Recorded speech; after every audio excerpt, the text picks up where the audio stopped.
10 trillion, I'm sorry, is too myopic. We are in the realm of Vikasit Bharat. तो ये तो बहुत कम है अभी. We have become a very trustful nation. Trustful of whom?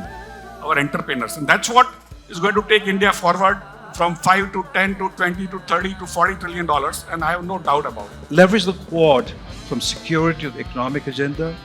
Figure out how to merge America first with Atmanirbhar Bharat, and go ahead and leverage the corporate America, because they'll make things happen for you. The world needs to know I'm aligned with everyone. I'm aligned with Putin.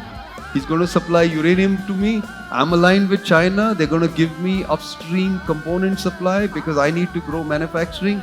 I'm aligned with America because their corporations are coming to India to access India's markets. I'm aligned with everybody. And I think under the Modi administration in the last 10 years, we have had a resolute yes. We want to do it.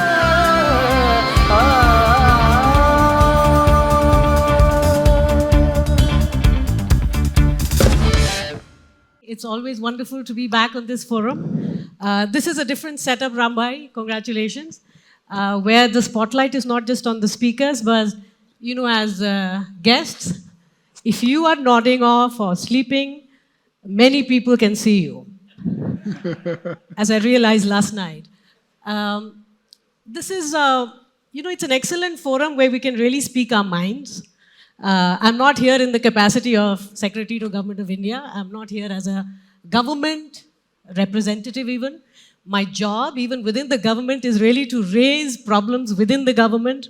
So we have a lot of like-minded people here. Welcome to all the panelists. Let me first set the stage by saying that 10 trillion, I'm sorry, is too myopic. We are in the realm and age of Vikasit Bharat, which means if we are setting our agenda for a developed nation, तो ये तो बहुत कम है अभी. This is too narrow.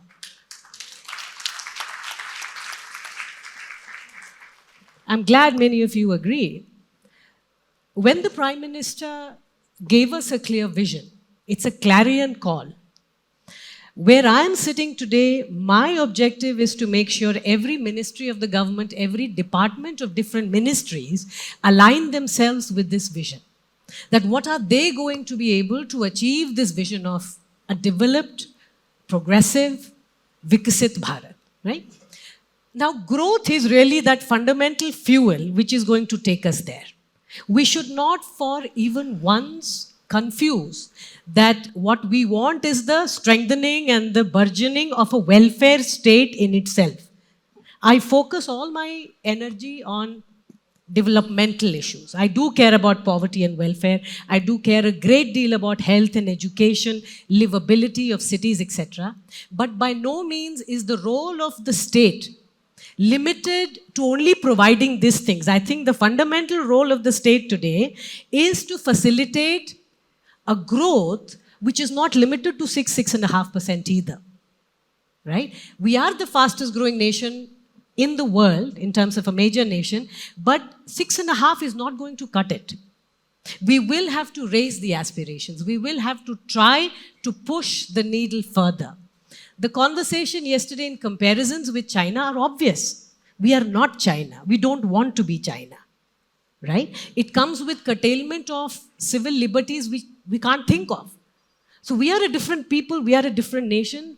We are going to get there with Indian characteristics, right?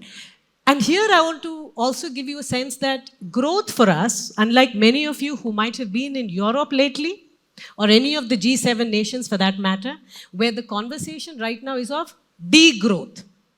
Because sustainability in the long run from a climate, etc. perspective is seen as being attained through degrowth. Growth for us is non-negotiable. We have to grow, which means the fundamental role of the state then becomes one of how do we attain such high levels of growth. It can only happen if all the states play ball. Not all the states will play ball. But even despite this variation, can we have the sum of all these moving parts mobilize and give us the kind of movement and momentum that will get us to 20. So growth is a very important, necessary condition. That's number one. We cannot get there without growth. So degrowth or growth is not the answer to many of our problems. That conversation, in my view, it's really a confusion. It just creates short-term sort of delay. The second is, when I say Indian characteristics, there are some things you have to be mindful of. We talk about female labor force participation. By the way, India's idiosyncratic, meaning there is some peculiarity about our labor market in general. China had very high labor force participation for 40 years. Around 70-75% of the working age population was either working or looking for work. Bangladesh, Vietnam, all of them have had in excess of 65-70%. Our labor force participation, not just women, in general, on average, is barely now getting to 60%. So we have been 50 until 10 years back. So half our population was neither working nor looking for work. Because there is an obsession to taking exams. There is an obsession now to waiting till a certain age when now I have to get out and work. And while this is a youth phenomenon globally, in India, the cost is very high. We really want our youth to go out and do something, right? So we are talking of average concerns. Women are, of course, a large part of that. But we also don't want to push women into labor force the way as if it's a mechanical fix. That if women go out and make an earning in the market, that is when we are able to attribute a value to them. We have estimated care economy of India to be around 18% of the GDP. That's the kind of value that is getting created in the household. So if you were to go out and buy this care, this is the kind of money we would be spending. That is of value. So families matter, right? We are a country where if you speak to the elders, many of you might still consider population as a problem, and yet we are well below replacement rate already. At under $3,000 per capita per income, our fertility has already begun to decline very sharply. Urban India has been below replacement rate for 25 years now. So I'm here to generally sensitize you to the reality of where we want to be and some of the structural problems that we are now ready to face. But we must know that these are structural problems, right? So setting that broader context, I'm going to invite each of my speakers here to first give their vision of what do they see as Vikasit Bharat 2047. First, we'll start with that, and then we'll ask them of what are the large challenges or the constraints that they see in getting there, right? So Mukesh ji, I'll start with you. What is Vikasit Bharat for you? Well, thank you, Shamika, and good morning to everybody. And I will give a perspective from US, because you have to understand the economy of the US is still growing. For the last 10 years, its share of global GDP has gone up and up. And we have a new administration coming on January 20th. And you will see, I call a internal turmoil and some external waves, especially in the supply chain and global trade. Now, keeping that in mind, the ambition of India to be at 10, 20, 30 trillion is very real. The question is, what will it take to reach that objective? One of the most important things for India is to keep on attracting, on the average, $100 billion FDI annually. Unless we are able to secure that, the growth challenge becomes much more prohibitive, because you have to bring in foreign direct investment and also technology from that perspective. So now the question you have to ask is, you have Trump administration which is coming in, which is saying America first, which is saying that 20% tariff on every goods coming in except China, where 60% they're putting in. So you will see a massive shift happening and disruption happening in global supply chain. I think it's important to understand that that's where India has to maneuver dealing with Trump administration as to keep on getting the investment coming into India. Since it's an Ideas Conclave, I will leave 3 different perspectives to take forward as we deal with the incoming Trump administration to drive this ambition of a 10, 20, or $30 trillion economy. Number one, you have to understand the appointments Trump is making, especially in defense arena.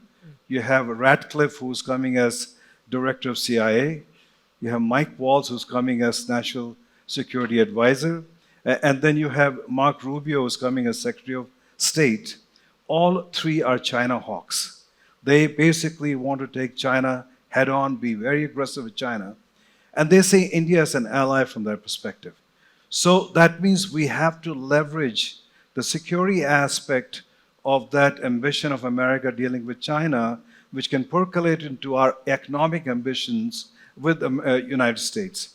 That means, number one, you have a quad arena where you have 4 countries, Japan, Australia, India, and United States. If you look at the GDP, it's around $35 trillion. US has a trade agreement, FTA, with Japan. It has a FTA with Australia. India has some kind of a trade agreement with Japan and also with Australia. So we need to figure out how do we basically get these 4 economies to trade a little more efficiently, to transfer technology, move capital, because now you are basically working in a very closed environment which is tied to a security umbrella. You have to understand it was Trump who elevated the Quad to a state leadership level. So that's his child. He sees that. So we got to leverage that. That's very critical. Now, once you drive from a security umbrella to an economic umbrella, you will see an easy transition happening from an India perspective also. Because it is important to understand almost every large economy in the world after the Second World War leveraged US to grow itself. True. You look at Japan, look at Korea, you look at Germany, look at UK or France, even China. Yeah. Without US, China would have not grown to that economy. So I think India has to leverage that. So that's one. And it's critical to understand, for example, within the Quad umbrella, we'll talk about, and we need to start talking about secure supply chain or secure sourcing, because it's no longer friend-shoring, it's no longer about outsourcing. We need to convey the message, we are a security partner. Secure sourcing is critical for you from India itself. Pharma, for example, 39% of the prescription drugs in the United States come from India. But 70% of the API India gets is from China. How do you basically work together to drive that secure sourcing itself? The second aspect is basically America first. You have to understand, America has been a very generous nation by investing in other countries, opening its economy. And I think where it has kind of been left behind is China took advantage of that, especially flouting the WTO rules. And in the last 40 years, almost every manufacturing has moved to China. And the US has lost millions of jobs. And almost it has an impact on very high on unemployment, especially in the blue collars. So the masses are upset about that. So they are saying America first, and that's one of the reasons Trump won the election itself. It is important from an India perspective that we somehow marry America first with Atmanirbhar Bharat. And the reason I say that is we should start changing the thinking of China plus one strategy to US plus one strategy. And the reason I say that, for example, US is focusing on chips coming in, manufacturing in the US, but they're 9 nanometers and below. India is focused on chip manufacturing, which is 20 nanometer and up itself. Or we look at from other aspect of supply chain. See, you have to understand, it took 40 years for manufacturing to move out of US into China. It will take minimum 20 years for it to move back. That's why India can play a pivotal role by saying US plus one strategy, because we are a security partner, we're going to work with you. The final thing I like to say is corporate America. Regardless, you may say who's most powerful, the White House or the State Department, others, is the corporate America. You have to understand, they drive their agenda in every aspect.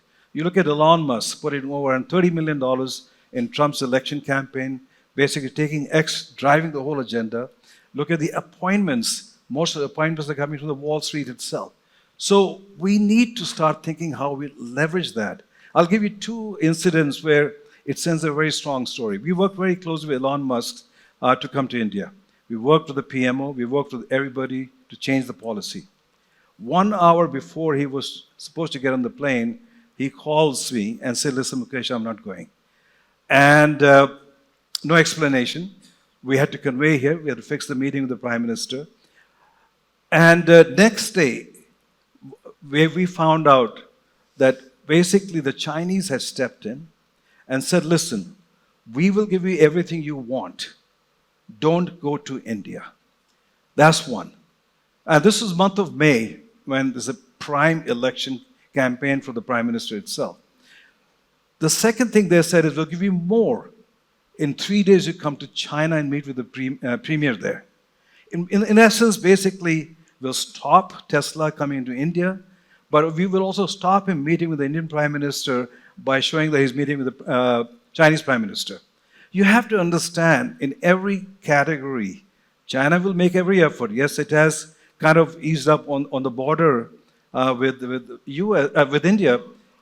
It will make sure that from every aspect, the rise of India does not go past China's rise. That is a given factor, and that will continue to play. The second aspect I like to say is when President Xi comes to US, what he does is the first set of meetings always happens with corporate America. So what they have done is they have basically selected 50 companies, 50 CEOs, and basically granted them more like an honorary Chinese citizenship. They have access to everybody in China, so they can move things very efficiently. Yes, we are a democracy here. Yes, states have their own agenda itself. But I'll give you an example. A global chairman of a company who has large 10 mega factories in China wanted us to move 8 of them to India. And he calls from London. He's waiting for his plane landing rights for the last 48 hours to be landed in India so he can decide to set up those factories. So I think what the message is we have to target the top 50 companies, top 50 technology, we want them to come to India and make sure these companies, their CEOs are able to move efficiently in this market. So 3 different things I'd like to suggest, again, in closing, is basically leverage the Quad from security to the economic agenda, figure out how to merge America first with Atmanirbhar Bharat, and go ahead and leverage the corporate America because they'll make things happen for you. Thank you. Thank you, Mukesh. Before I get to you, Ashish, on Atmanirbhar Bharat, I think this is something the audience here should be appraised of. That, you know, if 10 years back you visited Delhi, the common phrase you would hear is, India has lost or missed the manufacturing bus. This is a very common phrase. And the thinking, of course, at that point was extremely myopic, that since China is building everything cheaper, there's no point us trying to outcompete them because we can't, right? Then, of course, the world changes. But even without the world changing, our domestic reality is that 500 million people have to be moved out of agriculture.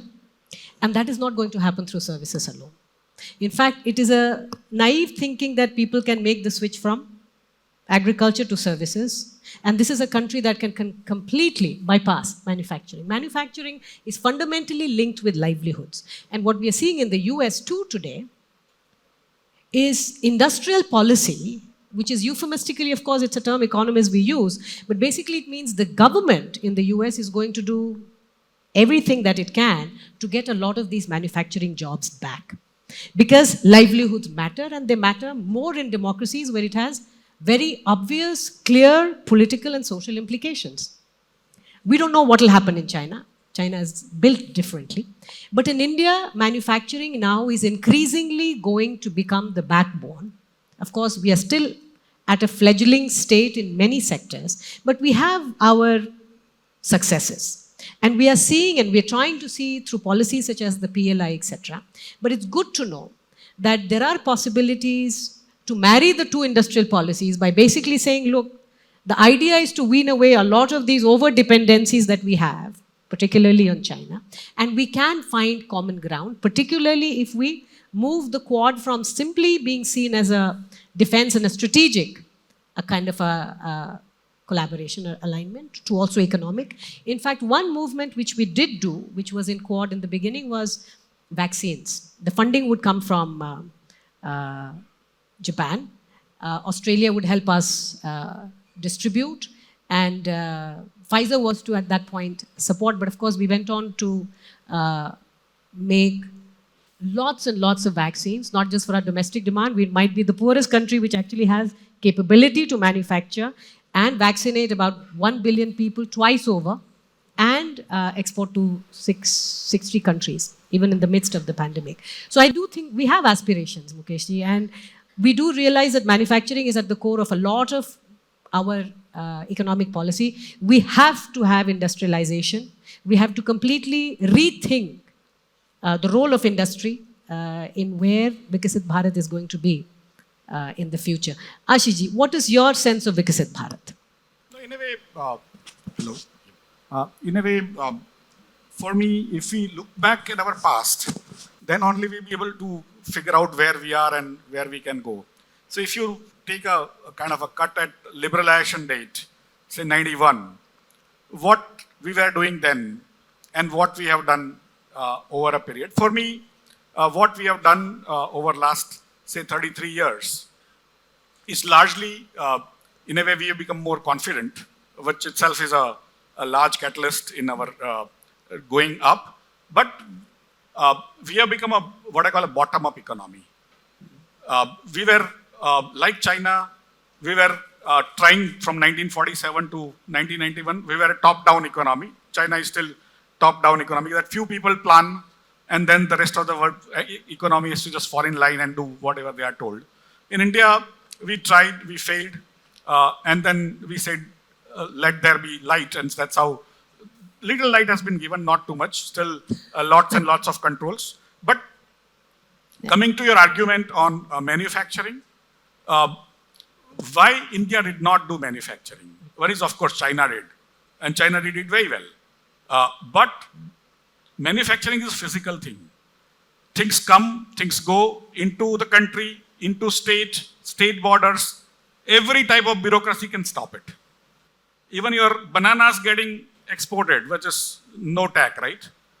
They can still be lying at the ship, at the port for 3 weeks, and they will basically, by the time they reach, they will be bad, right? So that's where, for me, why we couldn't do manufacturing despite SEZs is because of the way the controls worked, which still they do.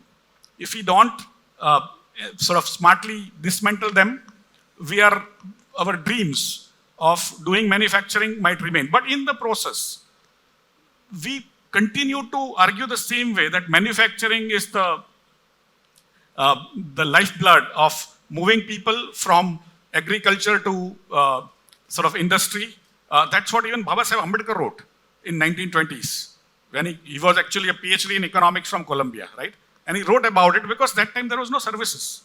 What happened over a period is that 91 onwards, many of us from Bangalore, Bombay, everyone started trying, and it became a situation where some of the tries became very successful, and they became Infosys. They became the first generation of getting the services in, and then all the GCCs, and now even everyone is trying to teach yoga or English or mathematics sitting here to Russians and getting that $20, $30. For me, let's not underestimate services at all. Services has got where we have come.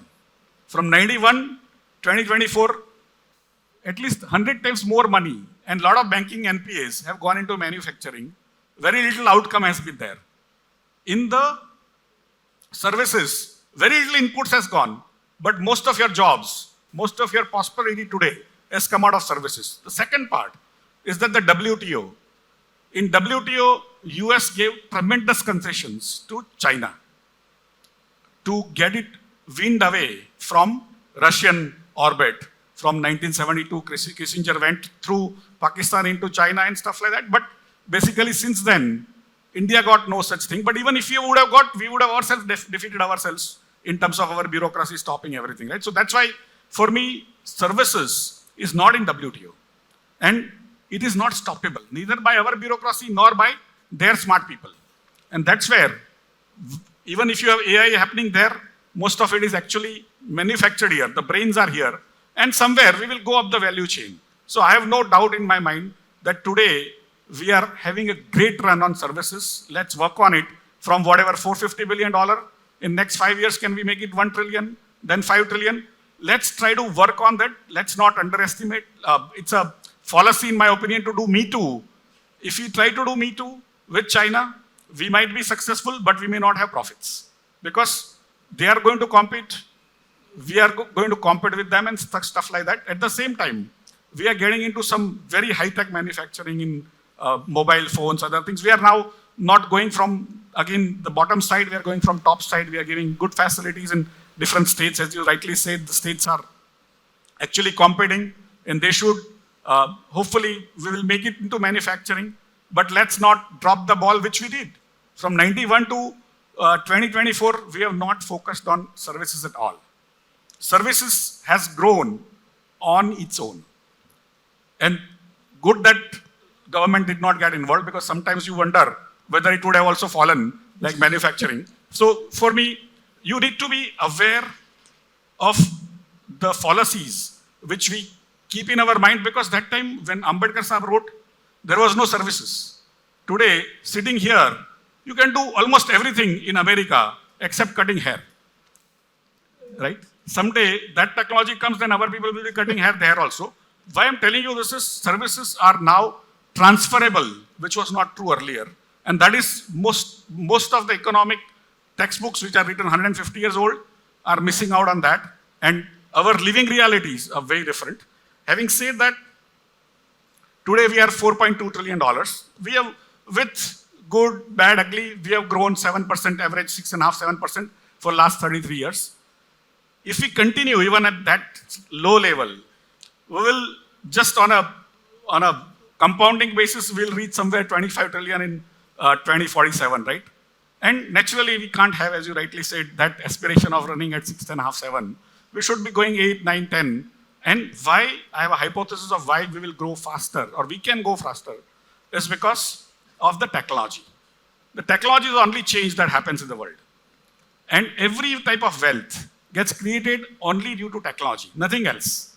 So earlier, the technology was such that you required huge capital to create more capital. We were perennially short of capital, and 1,000 years of subjugation, we had no capital in 1947 except few families. And that's where 1991 onwards, technology started coming up. Some people started businesses not from traditional families. They became billionaires. They became role models for others to follow. Today, we have literally every child, every boy and every girl wants to become a Nandan Nilekani or a Narayan Murthy or Bini Bansal. For me, that is what we have achieved. And the future wealth will be created out of very little capital, like what we have seen in Zomato, what we have seen in Swiggy. Very little capital was put in. Compared to that, we have put huge capital, created NPAs out of manufacturing sector, right? So for me, using less capital, you can create huge capital. And that is what I call the new capitalism for me, is capitalism without capital. That you can create great wealth without capital, and that is where India has mastered that art. And India also has created a framework for the smallest to the largest to raise that fund that they require. You will have 10,000 flowers bloom, 100,000 flowers bloom. Some of them will succeed, and they will become Infosys of tomorrow. They will become Swiggy of tomorrow. And that's for me where those people, sometimes we feel that everyone, even trespassers are getting funded by private equity people. That is not true.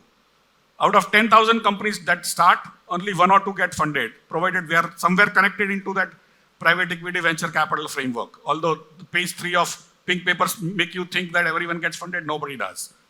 The other 9,998 still require fund, and today, Indian Stock Exchange, NSE, is allowing you to raise that fund. When NSE started in 1994, it came out of a scandal in 92, but 94 it started operation. India's total market capitalization was 4 lakh crore. Today, there are at least 100 companies in that 4 lakh crore plus market cap range, but totally, the market cap is now 440 lakh crore. That wealth is a collective wealth, but also it has come out of that capitalism without capital framework. Many of these companies did not exist then, or were very small. In fact, Infosys IPO which came actually failed. And the underwriters who underwrote the issue so that if it fails, they will take it up, they became accidental billionaires. Why I'm telling you this is India with a low per capita income country, you started with saying $3,000 per capita income. The economic theory suggests that no such country, if $3,000 per capita income, can have a well-functioning capital market. Why? It's because poor people cannot save. And if they save, they don't trust even their brothers. How come a person sitting in Jammu or Srinagar or Dibrugarh or Jorhat is investing her hard-earned 1,000 rupees into a company in Salem in Tamil Nadu? That is a great leap of faith, right? That person will work for her, give her that share of profit which is due to her. It's unbelievable sort of a leap of faith which India has developed. Today, 1/3 of India's wealth is now coming out of NSE. That $5.3 trillion is 1/3 of India's wealth, and that is what I call wealth of trust. Trust in whom? Trust in India's entrepreneurs. We are trying to malign them today, but they are going to actually take us forward. They are the engine of this country, and we must learn to respect them. We must learn to celebrate their achievement. Instead, we are trying to actually bring them down.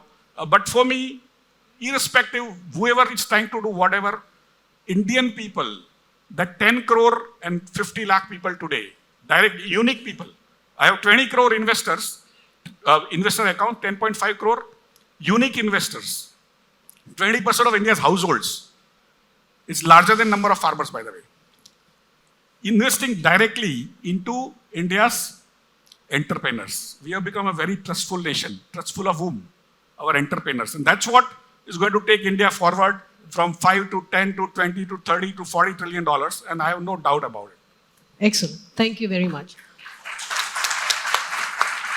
I think a lot of economic reforms which are also being attempted is to reinstate this faith in the private enterprise. Because somewhere down the line, it has been a tumultuous relationship. And here it's important to understand it's not just the government, right? It's the state of India. By that, I mean also the judiciary. We have had retrospective tax, and we had a mention of that yesterday. We have had coal allocation getting annulled after 18 years. It doesn't usually happen. But these are the kind of tensions that arise when there is inherent mistrust, that making money is seen as a vice and not celebrated as a virtue. But I think the younger generation, Ashish, I think you rightfully said, we are shifting that gaze, because we know that a lot of our growth, including when we think of Jan Dhan, Aadhaar and mobile, which is the basis of almost all the welfare that we do on the country, the mobile part of the jam, the M part of that is almost entirely on the back of private enterprise, right? But at the same time, this is where services deserves its crown, right? And rightfully so. It has really tied us over and so on. And of course, we have a long way to go, because the IT is giving way to AI and we need to further innovate and do more.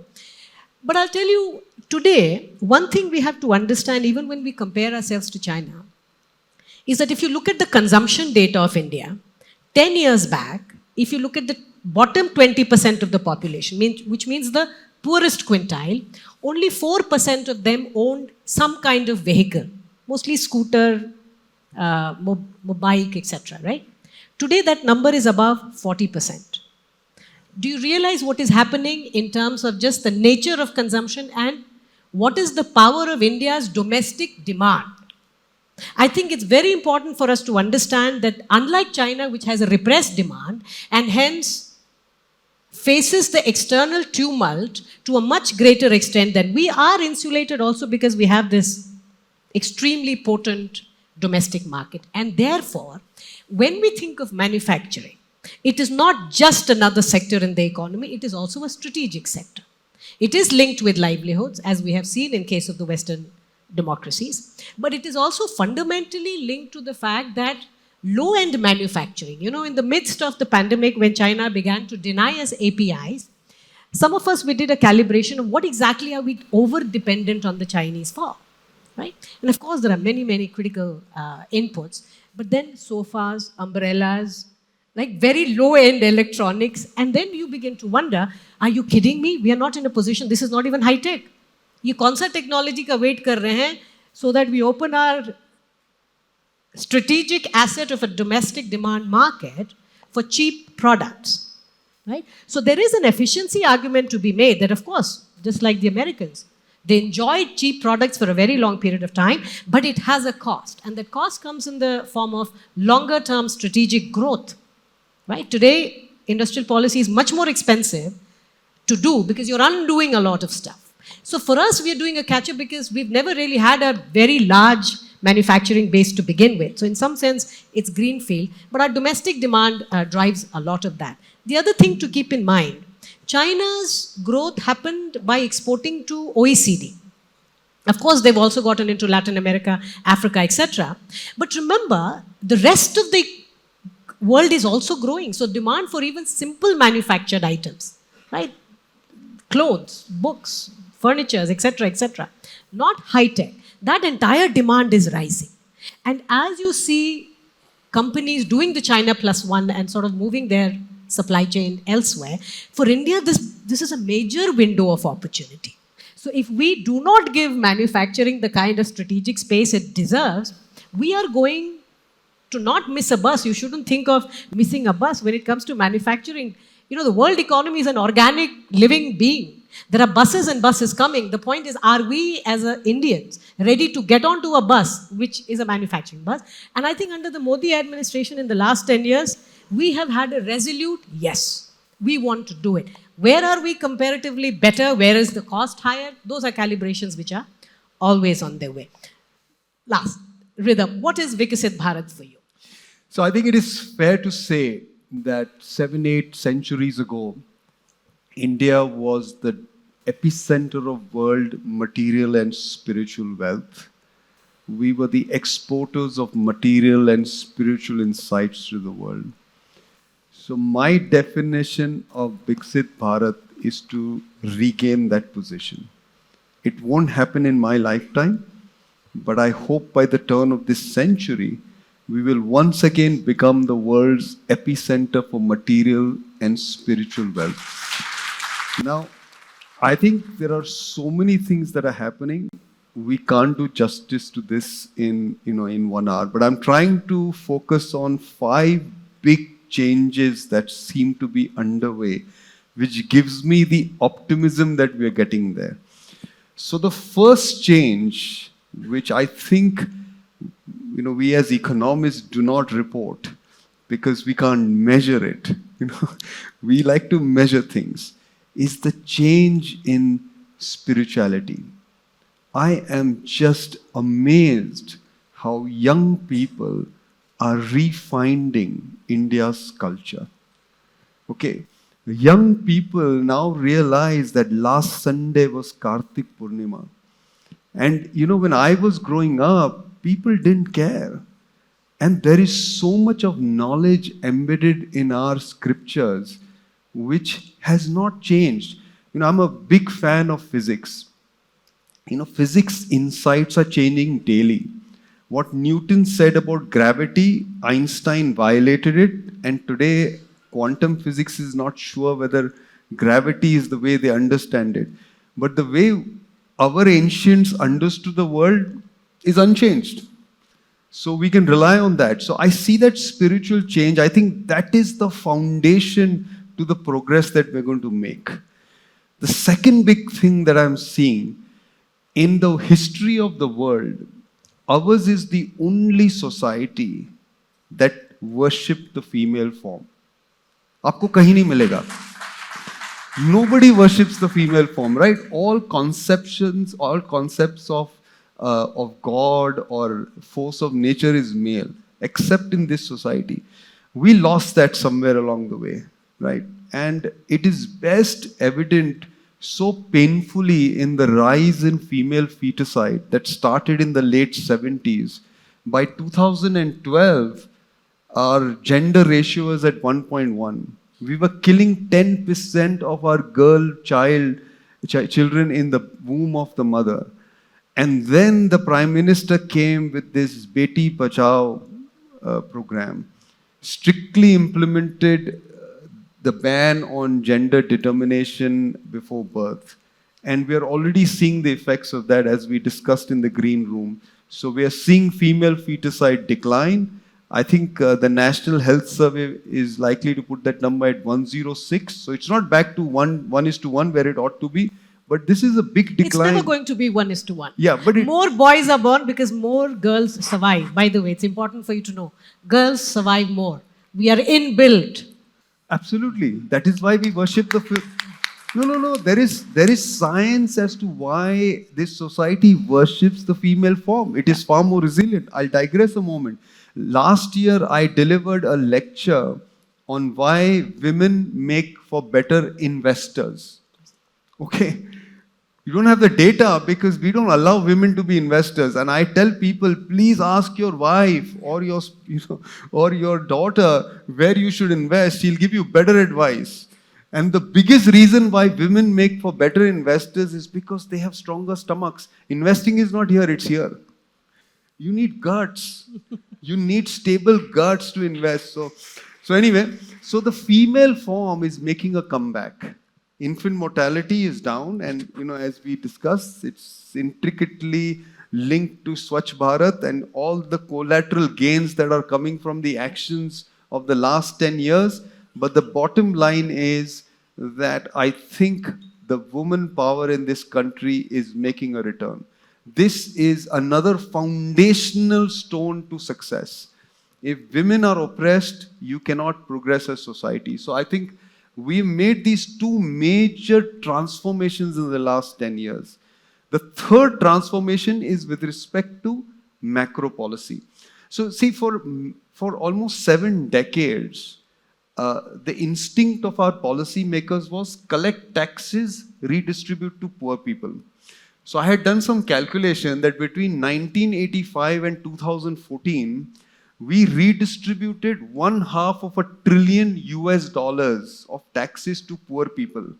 Guess what happened? Poverty rate was unchanged, 29%. कोई भी आदमी गरीबी से उठा नहीं. So much of money went into poor people's hand, but nobody became less poor.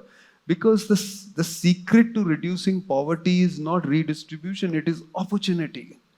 And I think that is the other thing that's changing. And it's informed by the Prime Minister's obsession with inflation. Yeah. Because I think growing up as he did as an RSS Pracharak, working with poor people, he realized that what kills poor people is inflation. So at no cost can we let inflation come back. And in fact, that is the wisdom that made him mandate the RBI to target inflation, which was never there in India's law books, and that too headline. Because we need to have low inflation. And we have achieved a lot. Inflation volatility in India is the lowest in the world, which is why there is a bull market in Indian equities. We won't go into that, but the collateral gain here is that we are seeing a decline in poverty and we are seeing a boom in wealth. I just published a report last week which calculates, Ashish, that the total wealth accretion in the last 10 years for Indian households is about $10 trillion. This number is not concentrated, as a lot of us have been made to believe. It is dispersed. Ashish, in fact, messaged me saying that I should have used a different data set because I was using DMAT accounts. And he said, but I have actual data on number of people. 100 million people have gained from this, which is about 400 million people if you include households. That's a staggering dispersion of wealth creation that has happened in the last 10 years. And it is informed by some really judicious macro policy. So that's the third thing. The fourth thing, I think, and Ashish alluded to it, and I think the reason why we accounted for 25% of world GDP at 500 years ago was because of entrepreneurial zeal. Indians are hardwired to take risk.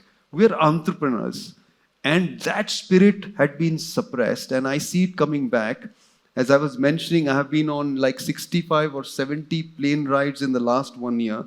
And it's not to meet investors, it's largely to meet entrepreneurs. And the type of people who are doing businesses in this country, whether it is extracting moisture from the air and converting it into potable water, whether it is Agni that just 3D printed a rocket engine and fired it, or it is companies that are building long-range batteries, or companies that are doing quantum security. It is just amazing. In fact, Amish is on the next panel, and I spent 2 hours with his brother, okay, who has an incredible idea that is seeding, which will change the world of health. Okay, it's happening here. So I think the entrepreneurial zeal is back, and that is the fourth foundation. And the last one, is what Mukesh ji mentioned, and I will actually take that and expand it further. It is not just America. We have diversified our external reach like never before. We're engaged with China, we're engaged with the Middle East, we're engaged with Russia, we're engaged down with Australia, a little less so with Latin America, but certainly with North America. And this engagement, I think, is critical for us to regain our voice in the world, which was kind of suppressed. We went into this thing called non-aligned movement, which is, I think, very poor geopolitics. I think you need to be aligned. And the world needs to know, I'm aligned with everyone. I'm aligned with Putin. He's going to supply uranium to me. I'm aligned with China. They're going to give me upstream component supply because I need to grow manufacturing. I'm aligned with America because their corporations are coming to India to access India's markets. I'm aligned with everybody because everybody is going to bring something to me and I'm going to give something to them. So I think these are major foundational changes that have happened in the last 10 years. And it gives me great hope that my daughter will see India regain its due powerful position in the world. Viksit Bharat. Thank you. Thank you. Thank you. So basically, I think the shift in the alignment, we are basically now aligned with our own national interests.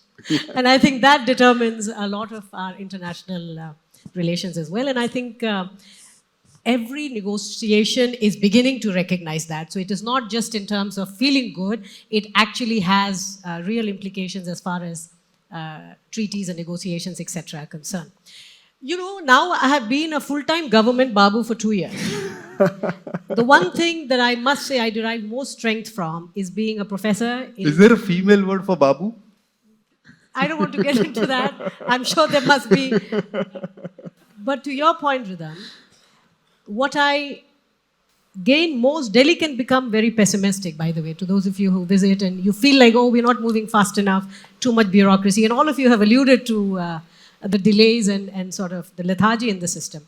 But that's why it's important to get out of Delhi. And what I enjoy is, I've been teaching in business schools for 20 years, and I often wonder the kind of energy.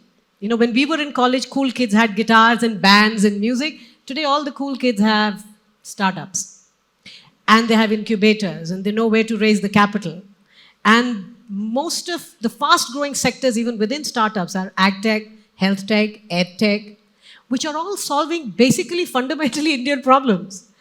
And I think that is where a lot of the optimism is getting fueled from as well. And I completely agree with you. On the women, and I think 2047 vision would be absolutely incomplete if we didn't realize the fact, as Prime Minister has often mentioned very explicitly, is one is just the dignity to the people in the way the government deals with people. So you will hear a lot of talk of dignity, right? But that is not just in terms of welfare. No more poverty parade, no more standing in front of government officials to get what is duly yours in the form of any form of welfare, right? That is what the DBTs and all are meant to be. But I think in a very fundamental way, women are also lifting the society in ways which we haven't seen in the last 70 years.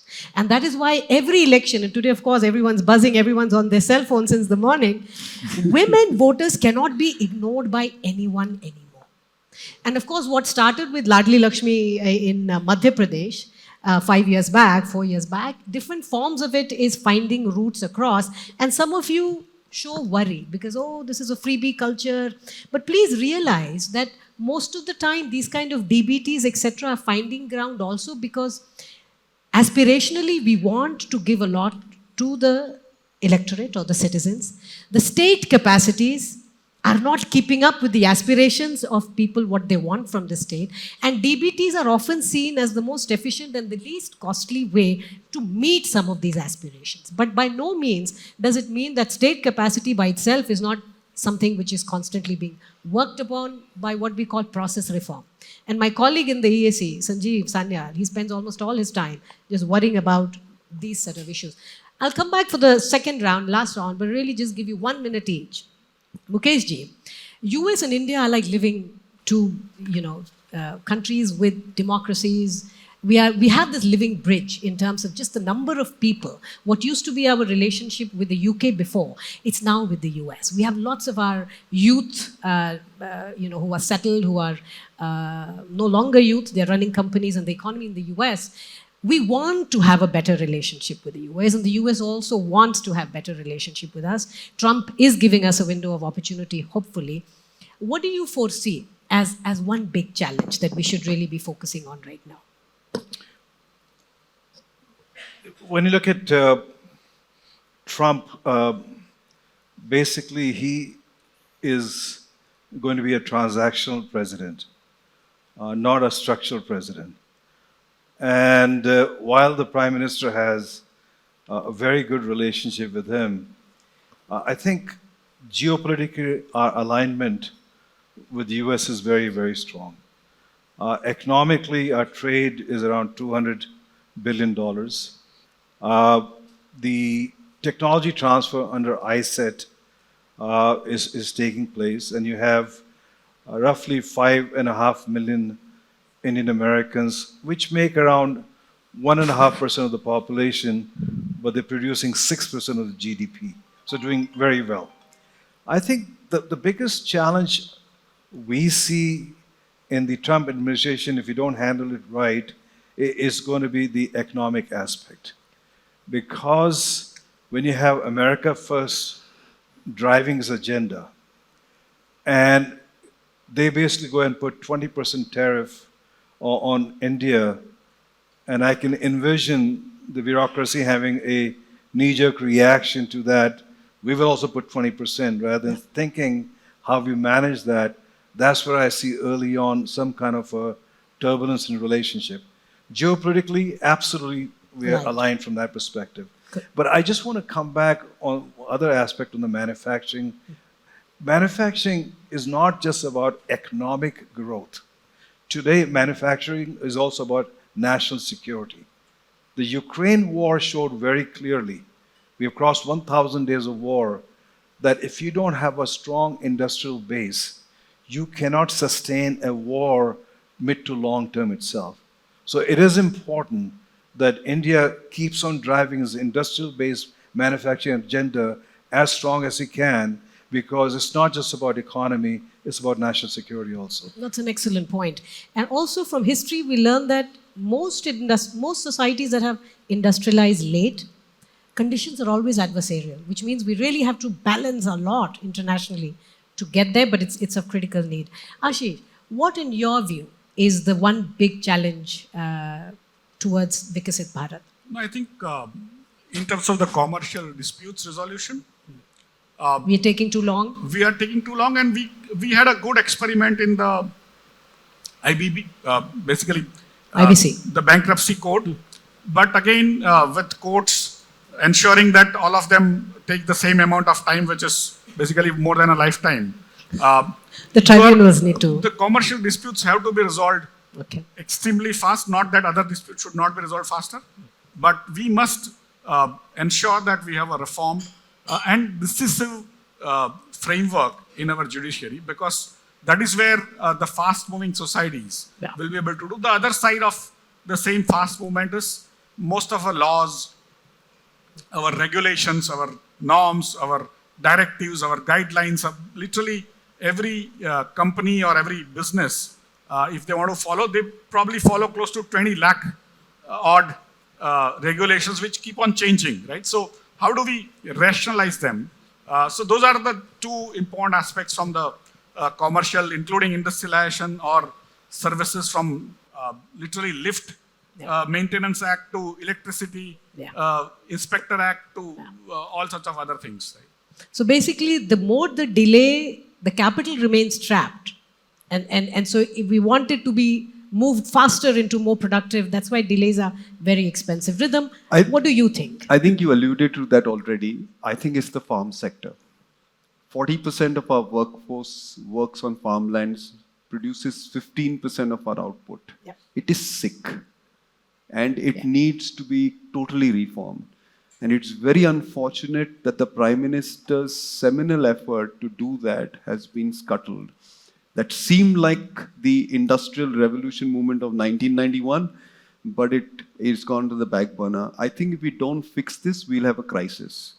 Because we don't need more than 50 million farmers okay, to do what we do. And if we put all the scientific inputs and the industrial equipment that is available, we don't need this many farmers. So obviously this is disguised employment. They need to be redeployed. And you know, the tragedy of our farm sector, and this dates back to the wisdom of our constitution writers, because they made farm a state subject, right? So reforming the farm sector is that much harder. Anything that is state in this country is very hard to reform, like land, labor, farm, electricity. But the tragedy is that the productivity of the farm sector is so low. And when I last saw this data, and Shamika, correct me if I'm wrong, the amount of farmland that we've had in this country is largely unchanged, 350 million acres. Our productivity is 1/4 of China. If we operated at Chinese productivity levels, the farm sector will be a $2 trillion economy. Viksit Bharat has already happened. Only one thing needs to be fixed: farmers. So that's very well put. It's a sensitive subject. I remember about 8-9 years back, I was a lot more naive then. I wrote this on social media that the best way to double farmers' income to halve the number of farmers. And she said, look, she's asking for them to be killed. And well, that's the reality of crazy talk. I'm not saying that. But you know, we are already the world's largest producer of wheat, second for rice, largest for tea, largest for almost everything. And we could actually feed half the world. So I'm not saying we need to reduce the farmers. I'm saying with the current state of output, we don't need this many. So raise the output. All the farmers will have a job. But to raise the output, we need to undertake reform. So Ridham, I think the beauty inherent in the way the country is organized is that though the farm laws didn't go through, and there were many of us disappointed, I was for sure. But I think one thing we don't realize is a lot of the implementation has happened in their own way across states. So today your two agricultural superstars in India are no longer Punjab, Haryana, Western UP. It's Madhya Pradesh, it's Bihar, right? These are countries where diversification has happened at a rate where you have no idea. They are growing the best quality of grains as well, which means also they actually demand a premium even in the market. So if you go to buy wheat, Madhya Pradesh wheat or Madhya Pradesh dal has a premium and almost 30% above the market. So I think the beauty of this federal structure... I know that because I was born in a rickety town called Dahod. And it is also the place where the Prime Minister started his journey as RSS Pracharak. But Dahod has the largest grain commodity market, and Madhya Pradesh dal, soya bean is all traded there. It sits 30 kilometers from Dahod. So I have grown up knowing this, how it has all transformed. So that's the beauty, right? That the farm laws didn't go through at a national level, but the states have more or less made their arrangement and they are bringing about that's good news. Many of the reforms. I hope more of that happens. Two states will not cut it. Well, now that is where the tension rises, that then a state like Punjab, which is fundamentally dependent on agriculture, the cross-subsidization means it is our only state which has seen active de-industrialization in the last 20 years. It is a case study for us what not to do in many ways, right? But I think a large federal structure, like someone mentioned yesterday, if we are suggesting recommending a reform, some part of it has already happened somewhere in the country. And that also fuels optimism that, you know, we don't have to reinvent the wheel. We don't really have to look at China for many things. Many of these, you know, successes, etc., have already emerged. So we really need to replicate from one another. One thing for sure, as the audience and my panelists here, my speakers here, everyone is very optimistic, right? And you have to just travel outside this country to understand and feel this optimism. You come back to India and we all know that something's going wonderfully good. We just need to stay at it. Some of us do get a little impatient with the bureaucracy, each of us, at least on the panel here. But I think Delhi is one part of the larger puzzle. I think the rest of the economy is also leading Delhi in ways where we want the nation to be by 2047. Thank you very much, all of you, for your comments. Thank you very much.